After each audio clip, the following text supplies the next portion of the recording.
Welcome along. I hope you're doing well wherever you are in the world today.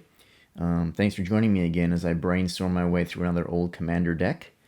I begin today not with a general in my hand, but rather the idea behind one. Sisters of Mercy were one of my favorite rock bands from the 80s, and Floodland is one of my favorite albums of all time. So you might be wondering, well, what does a gothic rock band have to do with Magic the Gathering? And the answer to that is the same thing Charles Manson has to do with the Beach Boys. And that's creative inspiration, my friends. So Floodland contains a number of the sisters' signature tunes, but one in particular is Lucrezia, My Reflection. A great gothic song about dark times and ancient forces, held together by a really searing guitar riff. American Horror Story fans are probably very familiar with this song, and Sisters of Mercy fans are very familiar with you, but that's enough tangents for one day. The general that I'm going to be talking about is Princess Lucrezia, one of the most powerful Dimir generals ever printed in the history of Magic. 6 mana for a 5/4 body, and she can tap to add 1 blue mana to your mana pool. You remember the old keyword there, this ability is played as an interrupt. I remember those days when we really didn't understand what that meant, so I'm glad they removed that redundancy. But anyway, the only non-basic land worth talking about in the deck is Mirror Mirror on the Pool. Pretty cool land, so, sacrifice Mirror Pool, copy target instant or sorcery spell you control, or you can sack it and put a token onto the battlefield as a copy of target creature you control. So I feel that's very Princess Lucrezia-y with the artifacts. So I have retained a lot of the tribal mana theme, so a lot of the spells, the clone spells, the big creatures really are dependent on mana anyway, so I've kept that side of the deck intact. A lot of it is really on point as well with the dark arts evil practitioner that Princess Lucrezia is. So we start with Everflowing Chalice, Soul Ring, a couple of mirrors, Hedron Crawler, really useful to drop mana dork, Dimir Signet, staple of a Dimir deck, Mind Stone, Magnifying Glass, Seer's Lantern, Unstable Obelisk, a useful card in many decks that don't have access to removal. So 7 mana to destroy a target permanent.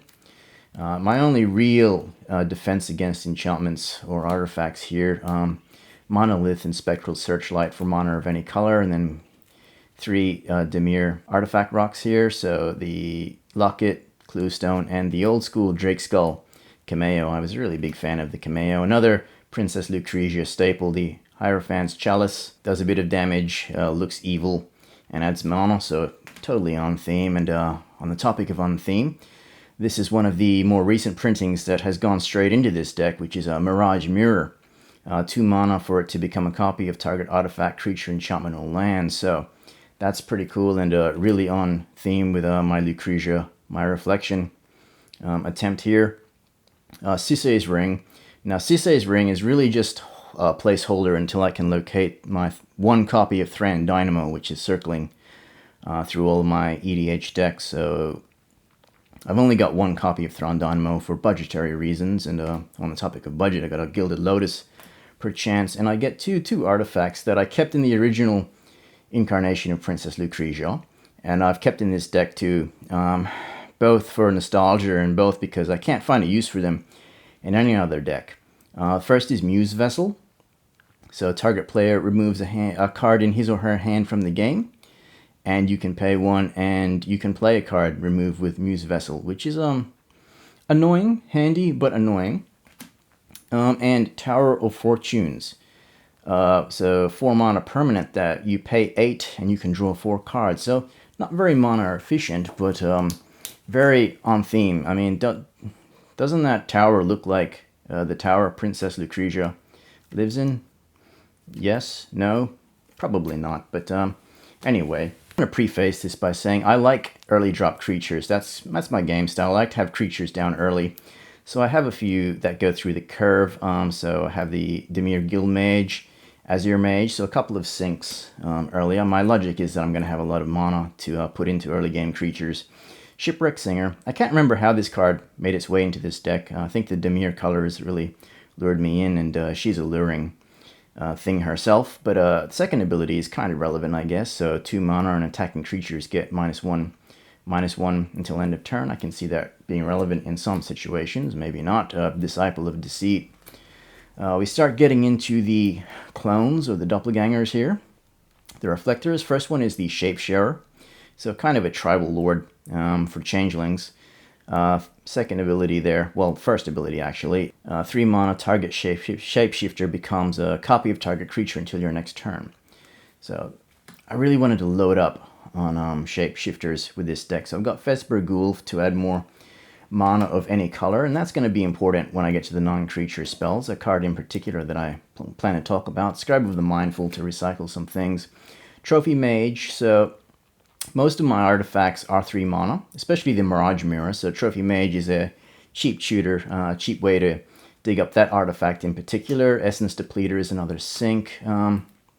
Dark Imposter, pretty cool card. I haven't been able to find a use for this card, well, a home for this card, actually. So I've decided to try it out in this deck. 3 drop, but ability there, 6 mana, exile target creature and put a 1/1 counter on Dark Imposter.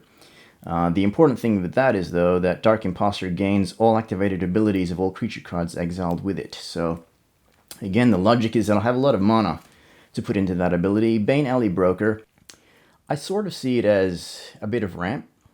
Well, a bit of card draw, I should say. So you can draw a card, then exile a card from your hand face down. And you can eventually sack her and put those cards into your hand. So imagine if you're drawing the artifact rocks that you don't really want at that time, you can use the broker to sift through the rest of the deck. So we start getting into the shapeshifters now. So Moonglove Changeling, Cryptoplasm, Cemetery Puka, Dimir Doppelganger, one of my favorite Dimir cards ever made. You can remove target creature card in a graveyard from the game, and it becomes a copy of that card. So kind of a double ability there. One that lets you reflect a creature, but also take away a troublesome recurring creature that an opponent might want in their graveyard. So handy in a couple of situations. Clone, Identity Thief, Clever Impersonator. This is pretty cool. This is one of the ultimate Lucrezia My Reflection cards because it comes into the battlefield as a copy of any non-land permanent in play. So lots of scenarios where that is going to be really handy. Evil Twin, Body Double, Mercurial Pretender, Vesuvian Shapeshifter. Phyrexian Jester, he himself is not a shapeshifter, obviously, but when he enters the battlefield, you may exile target non-token creature, and he gets +X/+Y, where those are the exiled creature's power and toughness. And my last creature card is Zadek, Lord of Secrets. I've always wanted to build a deck around Zadek, but I've just never been able to make it work. This is probably one of the most realistic opportunities for me to cast him. I've got him here as like Princess Lucrezia's father or king or, don't know, baby daddy maybe. But he's there for his mill ability, which is pertinent for one particular card that I've got in my non-creature spells. So with Mill, I know Mill is a real risk in Commander, especially when you're playing decks that really rely on graveyard recursion. But there's a card in particular that I figure he's going to combo pretty well with. And I finish on the non-creature spells. So the only enchantment that I have here is Mirror Mockery. We get into the instants and sorceries now. Invasive Surgery. I don't know how it... Again, like Shipwreck Singer, I can't remember why I put this in here. It was just laying around and the artwork really appealed to me. I thought that's really evil Dimir looking. So counter target sorcery spell. You can't go wrong with a counter in Commander. So these are 2 cards that I've retained from my original version of Princess Lucrezia. Psychic Drain and Mind Grind. These were sort of semi-win cons with the powerful X spells there. I've kept them in here just for nostalgia reasons, and also because they combo with one of the cards that I'm going to be talking about. I don't know how they'll go in a game scenario, but I've kept them here regardless. So a couple of more X spells. So Pull from Tomorrow, Curse of the Swine. Now, Curse of the Swine is not a good card. While it does allow you to exile X target creatures, for each creature exiled this way, its controller puts a 2/2 green boar onto the battlefield. So in some situations, that can go horribly wrong for you, particularly if somebody's playing some kind of tribal spell where they can give those boars plus X for each other boar on the battlefield, for example. But that was pretty funny. And again, this is the dark magics, or tricksy magic that I imagine Princess Lucrezia gets up to in her tower. Malicious Advice. Not often played in Commander, and with good reason. It's an instant, so X spell, but you can tap X target artifact creatures and or lands, and you lose X life.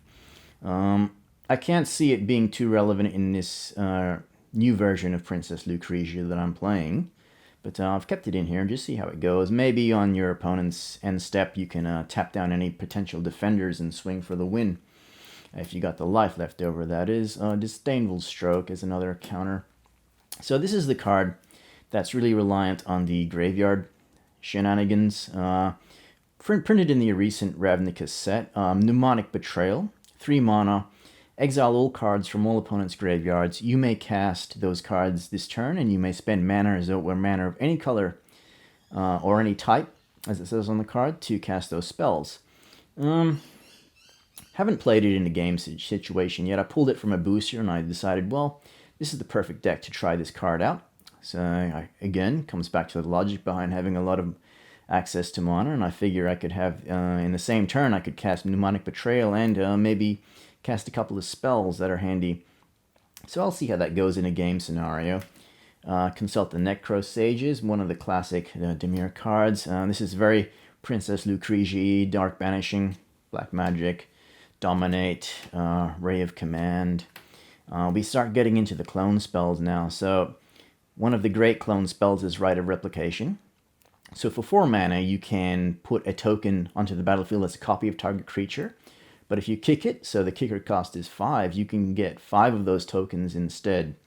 So hopefully, well, when I put in the Thran Dynamo, I'd be more confident about casting this card. But I imagine with all those soul rings and early game rocks, it's still a feasible spell to cast during a game.